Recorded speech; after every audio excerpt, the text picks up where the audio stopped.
12 and 10, right, minutes? Yeah. Okay.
Yeah.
Pretty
awesome move there.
Oh, they went somewhere else. That's right. I was confused for a sec. Right, we will go ahead and get started. Reminder to please silence your cell phones and please give your name and affiliation before asking your question.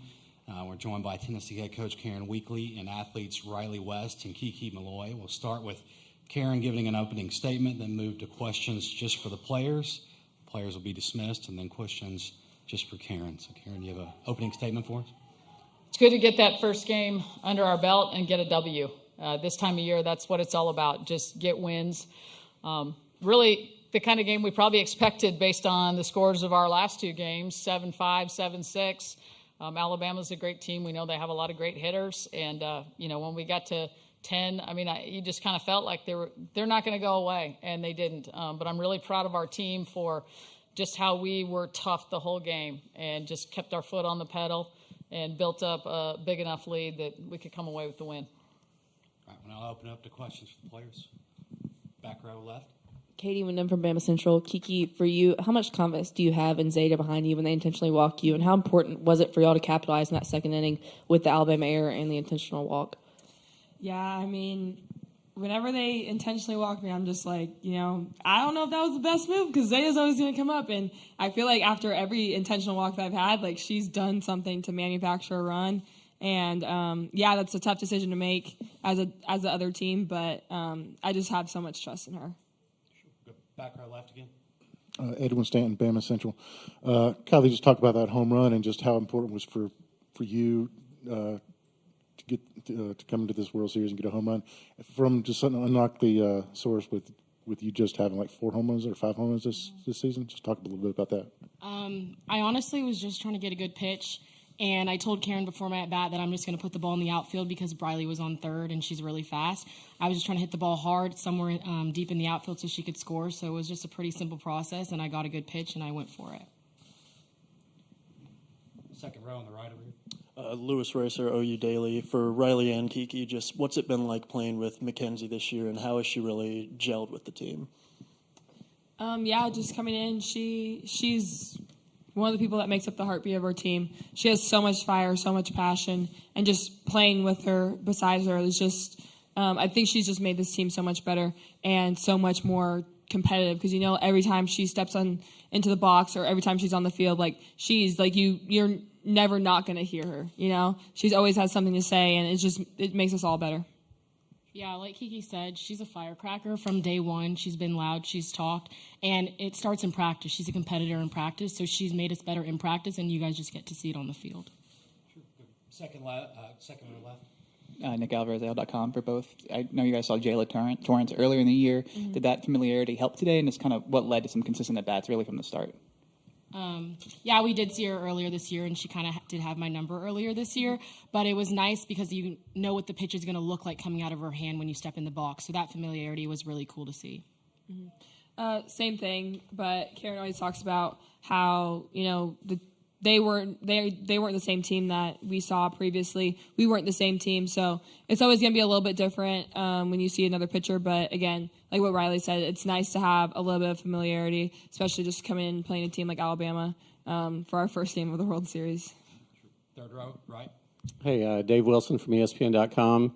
I'm curious about the mommy hat celebration, the money. Riley, today on a big stage, you got your chance. Kiki's done it plenty of times this year. Is the money real, and what power does it give you when you go through the dugout, and what's sort of the value of these sort of dugout traditions and celebrations? I think the dugout tradition started with COVID because we weren't allowed to go out. So the value is just getting to celebrate with your team in the dugout, still have a celebration. The money is not real. I wish it was. Mm-hmm. But it has all our faces on it. So It's pretty cool, and it does give us power because you get to see everyone's faces flying when someone hits their home run. But, that's about it. Yeah, just the mommy hat. It just came from, obviously, I don't know if you guys know the story, but, like, baseball kind of got their little daddy hat banned for a second. So then we were like, let's wear the daddy hat, and then someone made us a mommy hat. And, it's just like whenever you pimp a home run, you get to have the big pimping stick and walk through the dugout, and it's just great seeing all of your teammates just celebrating you. And then, like, when someone who doesn't maybe hit as many home runs or hits a home run during a big moment, like, being able to celebrate with your teammates and throw the cash on them, it's awesome. Sure. Good. Second row on the left here. Yeah, Tony Tsoukalas, Tide Illustrated. Kiki, you guys talked about what you guys did with your rallies with 2 outs, but how big was it to strand those 2 runners in the top of the first, and how much momentum did that give you guys heading into the rest of the game? Right. I mean, in the first inning, that's when you really start to punch someone in the mouth. And being able to strand those 2 runners after a walk and then the single was really great. Just obviously Raj kind of gained her nerves out going after it, but that just kind of gave us some confidence going into the at bat and then into the rest of the game. Any more questions for Riley or Kiki? I think we have time for maybe 1 or 2 more. No? Okay. Thank you, Riley and Kiki. Thank you.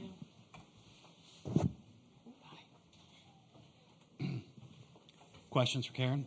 Very back, left. Joe Menzer, ESPN. Karen, I'm just wondering how you feel about the home run celebrations. I love it. I love it. The game has changed and evolved. The players have changed and evolved. And the more fun they can have, the better. And, I've changed in that respect. I mean, I used to not even like cheering. And then I realized they don't stay in the game if they're not cheering. So whatever kind of keeps them engaged and connected. And you heard them talk about it's just so fun to be able to celebrate with your team. My thing on celebrations, and I've told them this, we're never going to allow anything that is directed at our opponent. But we'll celebrate us all day long. More questions for Karen? Let's go third row right here on the left. Katie, when Bama Central, going back to one of the things that was asked of the athletes, that first inning, how big was it for Ashley to kind of rebound after Alabama could have potentially had a good start in the first inning? That was huge. I mean, if we go down there, it just kind of depends. I mean, if you go down 1, you're probably feeling okay. But, for them to get runners on first and third and then we get 3 outs, I mean, the ball doesn't get out of the infield. That was big time. And that just speaks to Ashley's toughness. She just willed herself to get those outs, and she did. Sure, we'll go front row right. Christina Long, Knoxville News Sentinel. Just offense really passed the bat up and down the lineup today. Just how much confidence does that give you knowing that you're facing a really good pitching staff in either opponent on Saturday? It gives all of our girls confidence. And the way they perform with 2 outs is really amazing. They never feel like, oh, okay, we'll just get to the next inning. And I think, I just told them in the locker room, we've been talking about this, the mark of a good team, a team that can compete for championships, is the bottom of your order. Everyone's going to have studs at the top of the order, but it's those kids that don't get the publicity. Their name's not always in the headline. What do they do? And I mean, my gosh, you look at the bottom of our order, you had five hits out of 6, 7, 8, 9, and a home run and a double. And I mean, they sparked us. They were the heroes. Sure, we'll go third row left. Edwin Stanton, Bama Central. You touched on it a little bit, but just what is it about this team that with 2 outs, they just don't seem to care? They just seem to thrive. They really play in the moment. And that's the thing I've been most proud of with this team. You can preach that as a coach, but you've got to have leaders like the 2 that were here buying in and then spreading that message to the rest of the team. And they really play one pitch at a time, and they're quick at recognizing when they get out of that mode and getting themselves and their teammates right back into it. Second row right.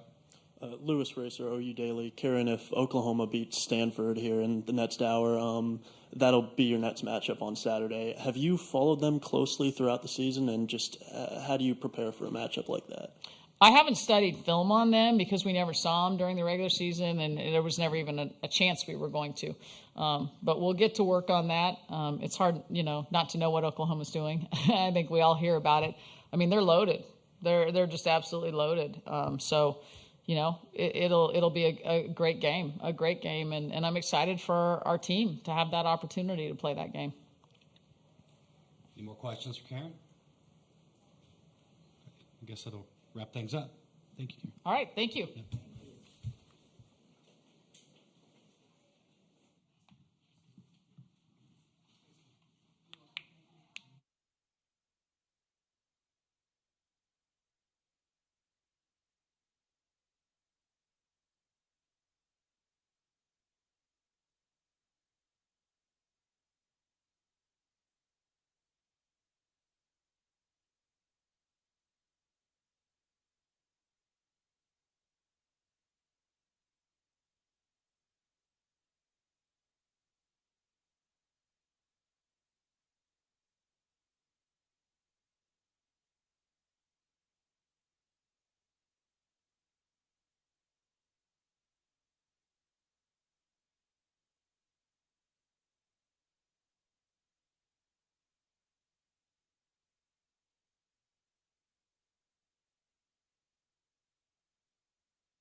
To silence your phones and give your name and affiliation before your questions. We'll start with Patrick Murphy giving a statement, then we'll go to questions for the players, Ashley Prangy and Kinley Cahalan, and then dismiss them and go to questions to Patrick. So Patrick, do you have an opening statement?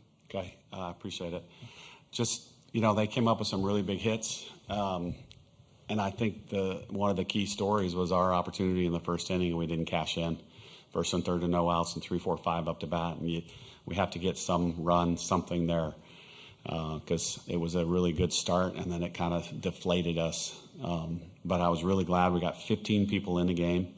They got some experience on this field.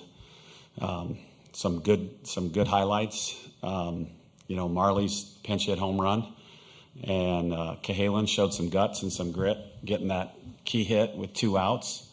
That extended the game because we could have folded our tent right there, and we fought some more. So I was pleased with the 5th and 6th inning. Sure. Questions for players? Anybody? Sure. Second row left. Kenley, Tennessee Collis, Tide Illustrated. You had a great game, but I'm gonna start off a little bit with the first inning. Just how much of a gut punch was that for y'all to strand those 2 runners in the first, and how were you able to rebound from that? Well, it was tough, but I knew that our team has grit and everybody believes in one another, so I knew we were going to come back at some point and score runs when we needed them, and so we just kept fighting. All right, we'll go third row left. Matthew Gibson, Bama Central. Ashley, 3 errors for you today. How do you bounce back after a tough game in the field like that? I think just having full faith in my teammates because, it is a game of failure, and it's all about how you overcome on any given day in any play. And it's really cool. Lauren came up to me and she's like, hey, you've had my back all year. I got your back. And I don't doubt her for a second. And I don't doubt anyone else in that field for a second. So I'm super thankful to be here with these girls. And I know that we play our best when we're able to show how resilient and how gritty we truly are. Second row left. Nick Alvarez, AL.com, for both players. Like in the regional and the super regional rounds, you guys had some winner go home situations. Kind of what about that and just the adversity you guys have faced all year help prepare you for tomorrow night? Yeah, I think building off of the adversity we faced all year, it's kind of been our team's story from day one, coming out of the gate right away with the loss the first game of the season, and just how well can we truly rely on each other and pick ourselves back up when we do get punched, and how much harder can we hit back in those moments. And I think it's something that our team's taken a lot of pride in, is really kind of just took pride in making it a staple of our team this year.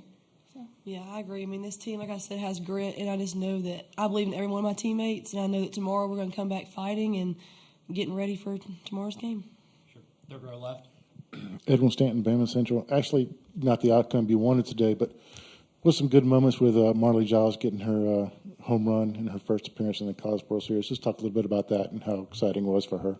Yeah, as a fifth-year senior, to see her come through like that in such a cool moment, it meant everything. I remember just taking it all in with Coach Allie, and I was like, man, my heart could explode right now on the field, just seeing the joy and just seeing her come through like that. She's worked so hard day in and day out, and everyone here has faith in her like no other. So just seeing that all come together for her meant the world. All right, third row left again. Katie Wendell, Bama Central, for both players. I think when I looked at the starting lineup today, Jenna was really the only one that had played in the World Series game before. So now do y'all kind of feel like you've settled in and have been on the stage? It'll kind of help you moving forward through the rest of the tournament? Yeah, I'd say personally, kind of like I said last week, I'd never made it out of a regional before, so all of this has been kind of new and just something different to take in. And so, like I said earlier, I'm super, super excited and super grateful to be here with these girls. And like I always say, there's nowhere else in the world I'd rather be than right here. So. Yeah, I agree. It's very exciting, especially as a freshman, first year, and I'm very excited to see where this goes. Sure. This will be our last question for players, third row right. Hey, Dave Wilson from ESPN.com. One of the things I think a lot of new viewers to softball appreciate is the sort of excitement in the dugout, the traditions, the superstitions. What does that add to the game for you? Like on a big stage like this, does it sort of bring a sense of normalcy with you? And what are your favorite ones?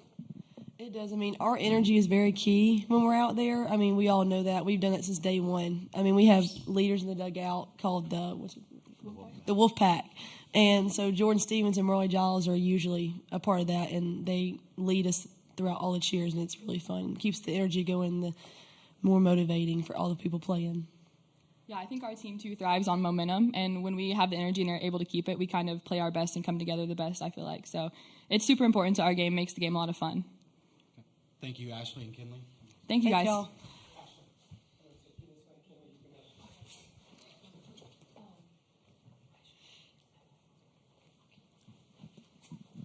questions for Patrick. Second row left.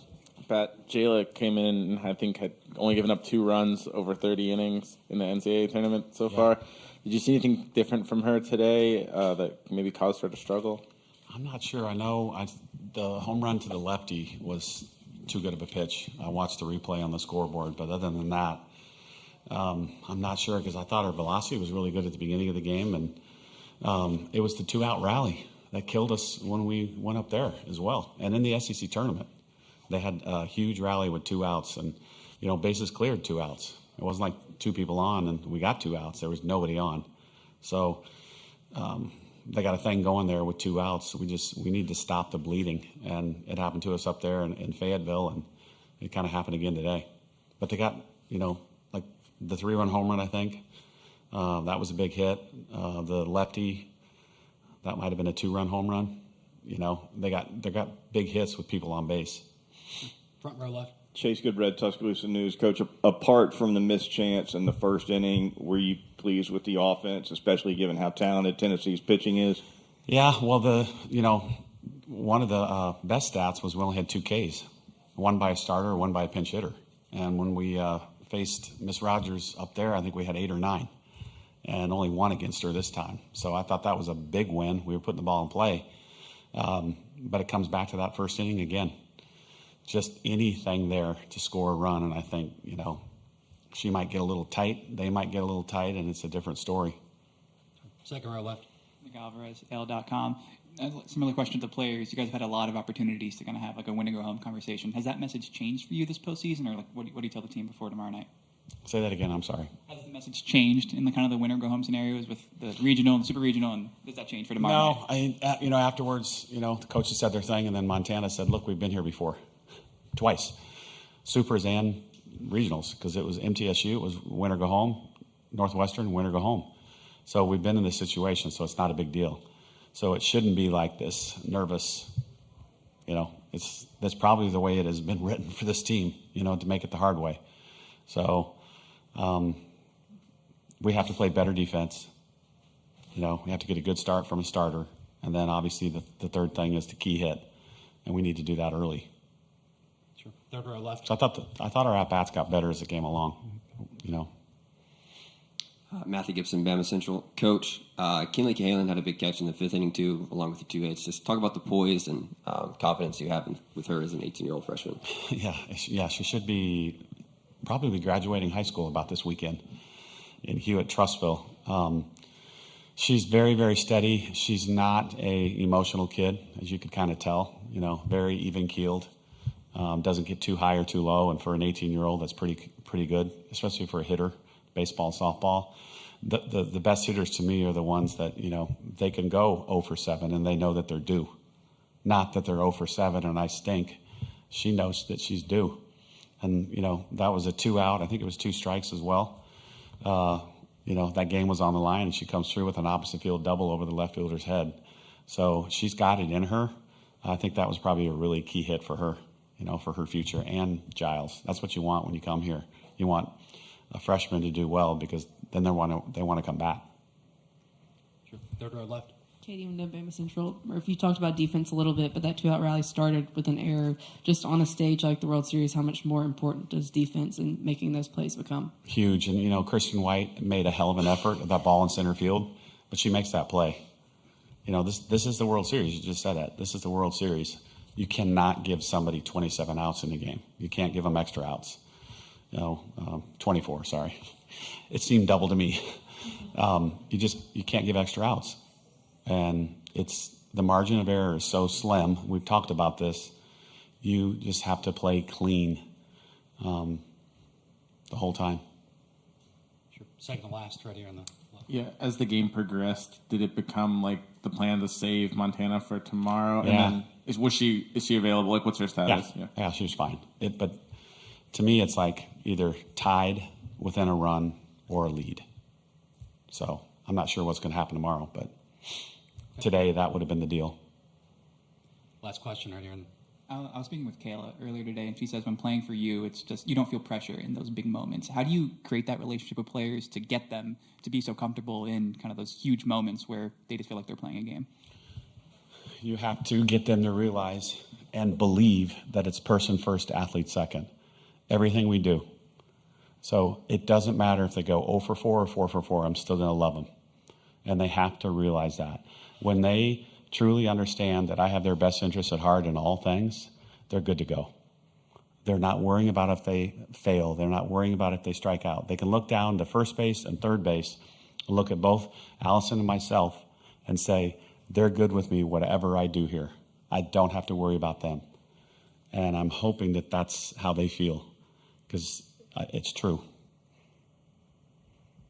I also want to say thanks so much for all the Alabama media, and you, for being here, though. That's awesome. I'm really proud to be here with you guys. So thank you very much. And Jill, I appreciate you representing the SEC as well. Thank you, Patrick. Yep. We'll see you tomorrow.